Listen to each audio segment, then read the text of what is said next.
Oke, yang dimaksud dengan pertanyaan terbuka di bawah ini. A. Menghasilkan jawaban ya atau tidak. B. Tidak menciptakan suasana yang nyaman dalam berkomunikasi.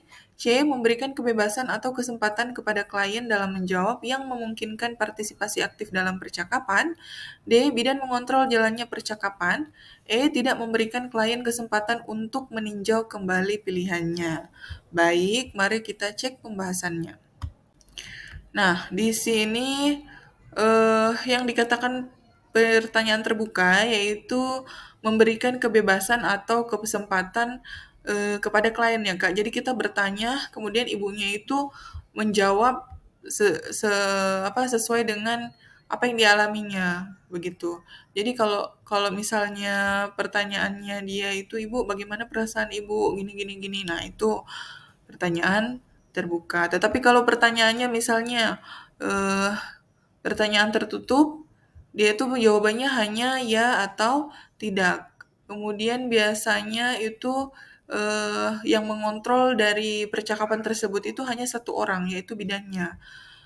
Nah, setelah itu biasa bidannya itu tidak akan memberikan ke klien kesempatan untuk meninjau kembali pilihannya. Jadi mungkin dia hanya diberi, Ibu usianya berapa? Gitu, jawabnya sekian. Ibu di rumah ada ini enggak? Sekian, seperti itu. Ya. Oke, kita lanjut. Seorang ibu datang ke praktek mandiri bidan untuk berkonsultasi tentang kecemasan yang timbul karena ASINya tidak lancar. Waduh, ini karena ibunya mertuanya itu seakan-akan menyalahkan karena anaknya yang dilahirkan itu berjenis kelamin perempuan. Jadi nggak setuju kalau misalnya anaknya itu yang lahir perempuan. Sedangkan yang diharapkan itu adalah cucu laki-laki. Nah, kemudian bidan memberikan dukungan kepada ibu tersebut agar tidak stres yang membuat ASINya tidak lancar. Setelah diadakan konseling, ibu merasa keadaannya itu menjadi lebih baik. Nah, yang komunikasi yang bidan lakukan dalam kasus di atas yaitu A. Komunikasi terapeutik, B. Informal, C. Non-formal, atau D. Internal. Nah, ini kita lihat pembahasannya ya, Kak ya. Yang komunikasi terapeutik itu bertujuan untuk kesembuhan pasien. Komunikasi informal itu penyebaran informasinya itu bersifat pribadi. Jadi gosip, rumor, dan kawan-kawan. Kemudian komunikasi nonformal itu bersifat formal dan informal, seperti ada ultah di perusahaan.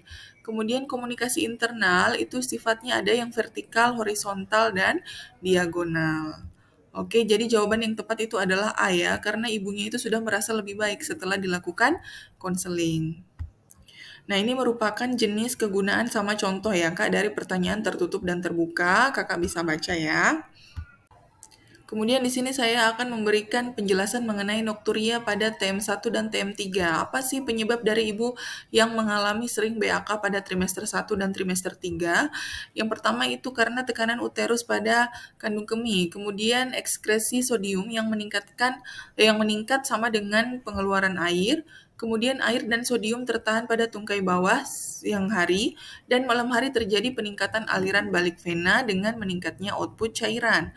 Tata laksananya seperti apa? Yaitu diberikan penjelasan, kemudian mengosongkan kandung kemih, banyak minum di siang hari, setelah itu membatasi minum diuretik pada yang alami seperti kopi, teh, dan lain-lain, dan kemudian menjelaskan pada ibu tentang tanda-tanda infeksi saluran kemih. Jadi dikasih tahu ibunya kalau misalnya ibunya kencingnya itu dikit-dikit, terus kalau saat pipis itu sakit, nah itu mungkin bisa jadi tanda-tanda ISK.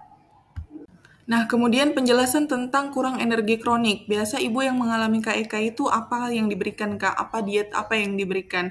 Nah, kita sebagai bidan wajib memberitahu pada ibu atau memberikan ini beberapa hal ya. Yang pertama itu dengan menambah energi sebesar 500 kilokalori melalui pemberian makanan tambahan lokal dan pemberian makanan tambahan pabrik sesuai dengan Kemenkes. Kemudian melakukan kolaborasi dengan ahli gizi untuk perhitungan kalori, memantau berat badan dan perkembangan janin. Kemudian kalau misalnya dia dalam 1 bulan BB-nya itu hanya naik kurang dari 1 kilo pada TM1 atau kurang dari 2 kilo pada TM2 dan 3, dan kemudian HB-nya itu kurang dari 10 gram, maka wajib dilakukan rujukan. Jadi kita tambah dulu tuh PMT-nya, kasih makanan tambahan energinya sebesar 500 kilokalori. Kemudian kita kolaborasi dengan ahli gizi untuk pemantauan atau perhitungan kalori. Jadi kita memantau berat badannya, kemudian perkembangan janinnya. Terus kita lihat ada kenaikan apa enggak. Kalau misalnya enggak sesuai dengan usia kehamilannya ya. Kalau misalnya tidak ada, kemudian HB-nya kurang dari 10, maka dilakukan rujukan. Nah, ini ada soalnya ya, Kak ya. Nyonya H berusia 26 tahun, G1 penol A0, hamil 27 minggu. Datang pertama kali ke PMB dengan keluhan mudah lelah.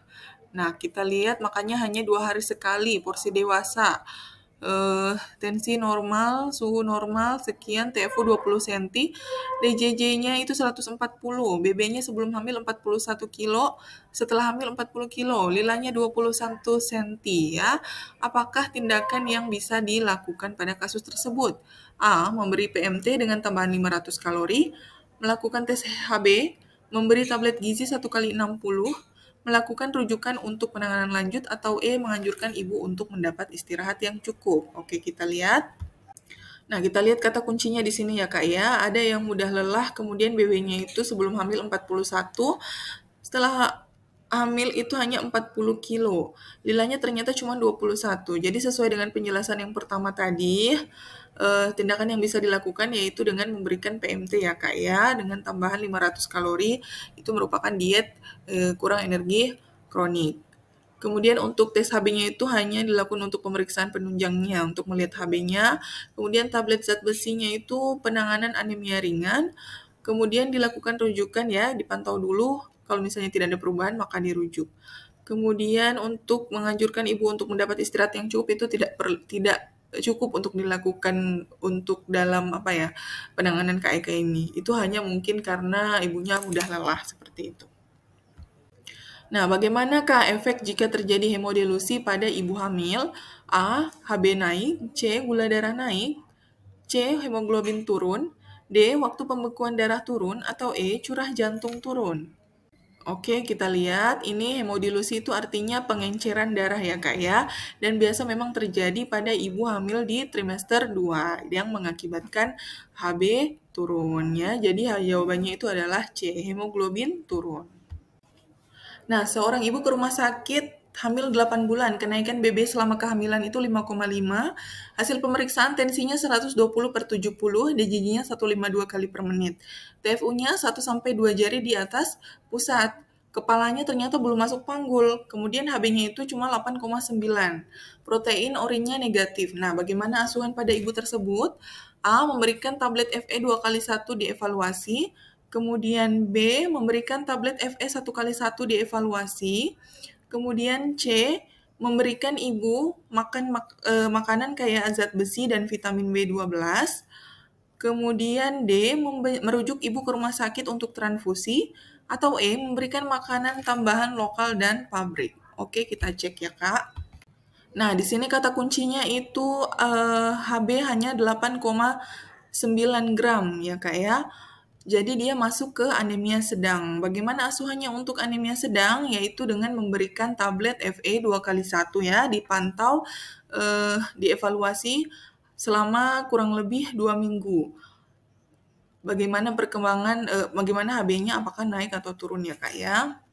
Kalau misalnya ibunya itu sudah anemia berat, baru kita lakukan rujukan ke rumah sakit untuk dilakukan transfusi. Kemudian berikutnya, Nyonya Jenny 32 tahun datang ke PMB B3A1 melakukan kunjungan 6 hari pasca salin.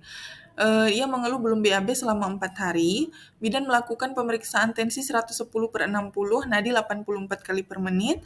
Kemudian, berapakah kebutuhan cairan ibu dalam sehari yang disarankan bidan? Jadi kebutuhan cairan pada ibu nifas ya Kak ya. A 2 liter, B 2,5, C 3, D 3,5, atau E 4 liter.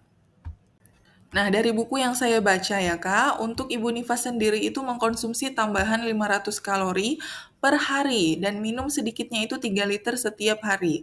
Dan tablet zat besi yang diberikan itu selama 40 hari pasca persalinan. Jadi jawabannya adalah 3 liter ya Kak. Oke Kak, pertanyaan selanjutnya. Nyonya Jenny habis melahirkan anak kedua di rumah sakit ditolong oleh bidan Rose. Tetapi saat itu Nyonya Jenny dilakukan episiotomi sehingga ada robekan perineum derajat 2. Nah, bidan Rose akan melakukan hekting perineum dan akan menyuntikkan lidokain sebagai penahan rasa sakit. Kemudian bidan Rose akan sangat berhati-hati karena takut akan mengenai pembuluh darah. Apa dampak jika lidokain terkena pembuluh darah? A. Pembuluh darah akan mati rasa. B. Demam. C. Infeksi. D. Kejang. Atau E. Perdarahan. Oke, kira-kira apa jawabannya ya Kak ya? Kita cek dulu pembahasannya. Nah, ini untuk anestesi lokal ini Kak ya, dengan menggunakan lidokain, ada yang 1% atau 2% dilarutkan ke dalam perbandingan 1:1 dengan aquabides. Ini untuk lidokain yang 20 mg itu sediain untuk yang 1%. Nah, kemudian kenapa lidokain itu tidak boleh masuk ke pembuluh darah? Nah, pada beberapa kasus, lidokain itu dapat menyerap ke dalam aliran darah dan menyebabkan efek sistemik. Hal tersebut yang menyebabkan gejala pusing, pingsan, kemudian perubahan denyut jantung, dan kesulitan bernafas atau kejang. Jadi mungkin kalau untuk di IGD sendiri, IGD umum ya Kak ya, pasien dengan gangguan irama jantung itu bisa diberikan lidokain seperti itu sehingga memperbaiki irama jantungnya. Tetapi kalau misalnya pasiennya itu irama jantungnya udah bagus, pokoknya semuanya normal lah, kemudian terkena pembuluh darah lidokainnya, nah itu akan menyebabkan perubahan denyut jantung dan pada akhirnya itu kalau misalnya udah parah pasti pasiennya mungkin bisa kejang, seperti itu. Jadi tadi jawabannya itu adalah kejang ya Kak ya. Nah berikutnya ini, bayi Jenny umur 10 bulan dibawa oleh ibunya ke BPM untuk konsultasi MPASI. Nah, apa saran yang tepat dari bidan untuk ibu? A. Memberikan makanan keluarga. B. Memberikan bubur saring.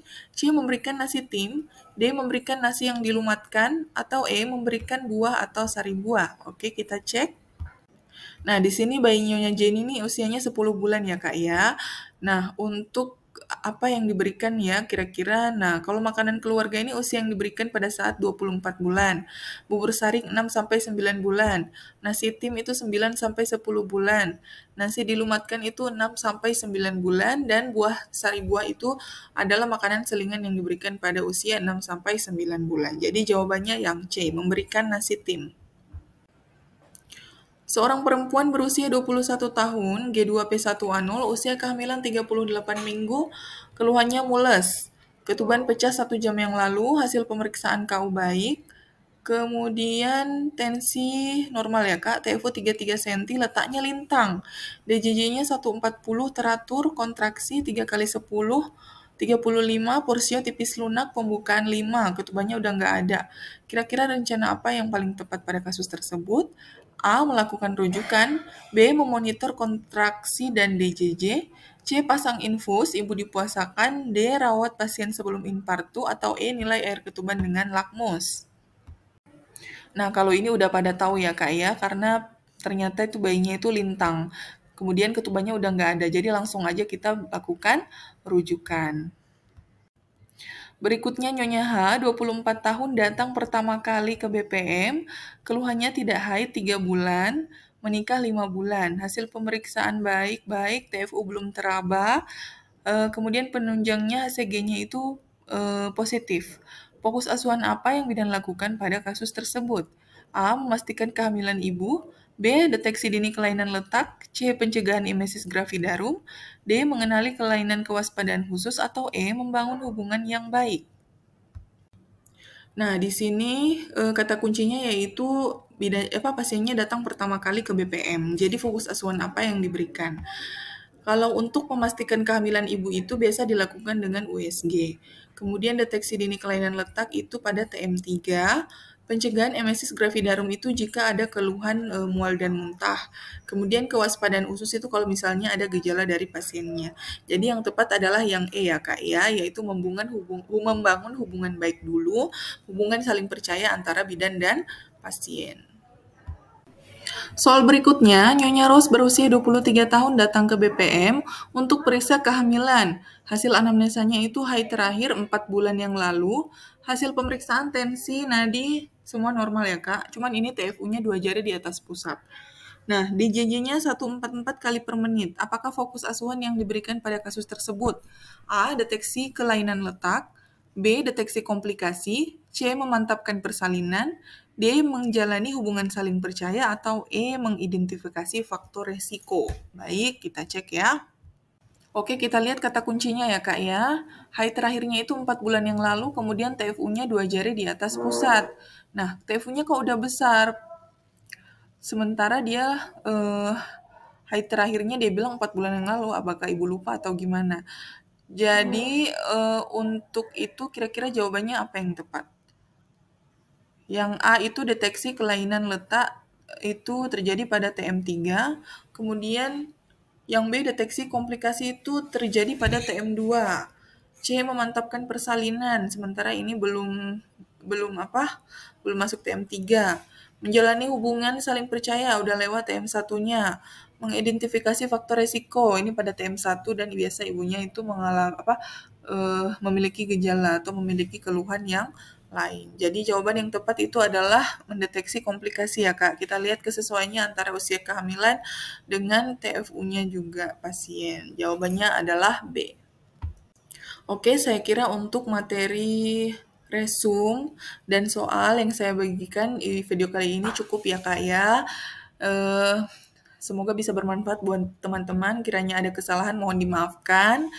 Terima kasih dan sampai bertemu lagi di part berikutnya. Dadah, Assalamualaikum.